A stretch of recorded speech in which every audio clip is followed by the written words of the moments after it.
아빠와 함께 시네마 천국.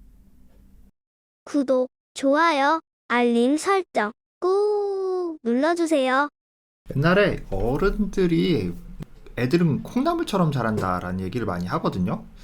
저도 그런 게 애가 진짜 그냥 한 손에 이렇게 쏙 들어왔던 애가 어느 순간 한 발로 들기 어렵게 커더라고요. 몇 개월 되지도 않았는데. 나중에 또 아장아장 걷다 보면 어느새 이제 쑥 커가지고 유치원 간다, 조금 있다 학교 간다, 그리고 이제 대학교 간다 그러겠죠.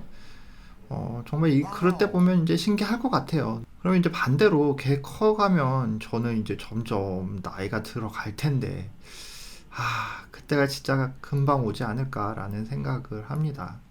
과연 나이 먹고 애는 크고 어떻게 살아가고 있을까? 이런 게 좀 궁금하기도 하고요. 걱정도 많이 됩니다.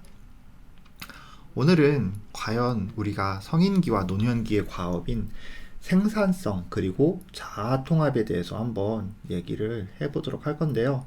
여러분들도 잘 아시는 영화예요. 한번 스토리 간단하게 보고 이야기 나눌게요. 오늘의 영화는 바로 업입니다. 영화 초반 10여 분 동안 모험이라는 공통점으로 만나 소소하지만 예쁜 인생을 함께 살아가는 칼과 엘리 부부의 이야기는 보는 이로 하여금 미소를 짓게 하지만 한편으론 애잔한 눈물을 머금게 하는 한 폭의 수채화 같았습니다. 열정적인 탐험가 찰스 먼츠를 동경하는 소년 칼은 탐험가가 되고 싶은 소녀 엘리를 운명적으로 만나 결혼하게 됩니다. 부부는 모험을 하고 싶은 열정이 있었지만 현실은 평범한 일상의 연속입니다.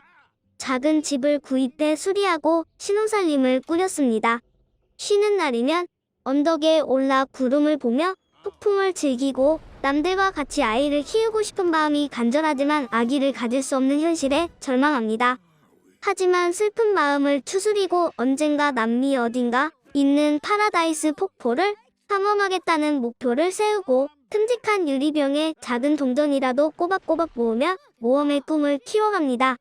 하지만 일상의 삶이 결코 만만치 않기에 예상치 못한 일들을 겪게 되면 어쩔 수 없이 여행 자금으로 모은 유리병을 깨뜨릴 수밖에 없습니다. 과연 칼과 엘리는 평범한 일상을 뛰어넘어 그토록 가고 싶어한 남미의 파라다이스 폭포를 탐험을 할 수 있을까요? 슬프지만 아름다운 인생을 잘 그려낸 영화 이었습니다. 여러분들도 굉장히 감명 깊게 보셨을 것 같은데요. 저도 거의 뭐 울기 직전까지 갔었던 것 같아요. 많은 생각을 하게 됐고 또 저렇게 되면 어떡할까라는 걱정과 고민을 하면서도 참 아름답게 잘 꾸몄다라는 생각을 했던 것 같습니다. 예전에요, 아버지 교육 받으러 갔을 때 거기 보통 우리가 생각하면 젊은 아빠들이 있지 않을까라는 생각을 하게 될 텐데 80이 넘은 어르신이 계시더라고요. 그래서 그분이 왜 왔나 하고 얘기를 들어봤더니 가정이 화목하지 않아서 고민을 하다가 이제 참석을 하셨대요. 그래서 이번 기회를 통해 좋은 아버지가 되고 싶다라고 굉장히 담담하게 이제 말씀을 하셨습니다. 이게 사실 어려운 일이잖아요. 그쵸? 고령의 배움의 자리에 선다는 것 자체가 쉽지 않은 것을 잘 알기에 다른 아빠들도 그 어르신께 큰 박수와 격려를 보냈습니다. 이게 남의 일이 아니죠. 그쵸? 언젠가 저도 그 어르신처럼 80대의 나이가 될 건데 그러면 아이는 50, 60 되겠죠? 그리고 그때 과연 이 아이가 나를 어떻게 생각할 것인가, 그것이 바로 아빠의 성적표가 아닐까요?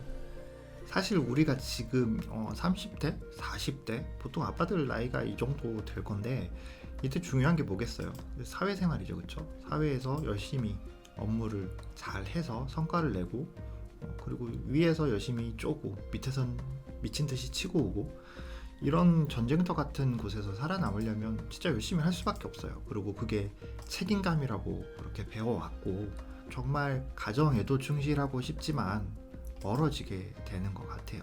그리고 이렇게 힘들게 살다 보면 그런 생각하잖아요. 와, 저기 뭐 정말 쉽게 버는구나, 돈 많이 버는구나, 차라리 뭐 똑같이 스트레스 받을 바에야 저렇게 공부 열심히 해서 돈을 좀 많이, 좀 더 쉽게 이렇게 보는 게 더 낫지 않을까?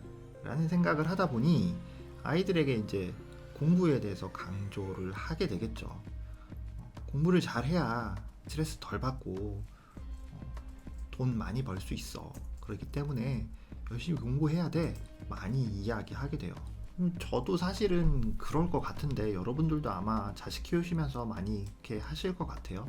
자, 그렇게 되면 한번 쭉 인생을 태어났을 때부터 노인이 됐을 때까지를 되돌아봅시다. 자, 아이들 처음 태어났어요. 참 사랑 많이 받고 잘하겠죠. 그리고 즐겁게 신나게 놀면서 그렇게 클 거예요. 그런데 어느 순간 초등학생이 되면서 갑자기 공부를 해야 된대요.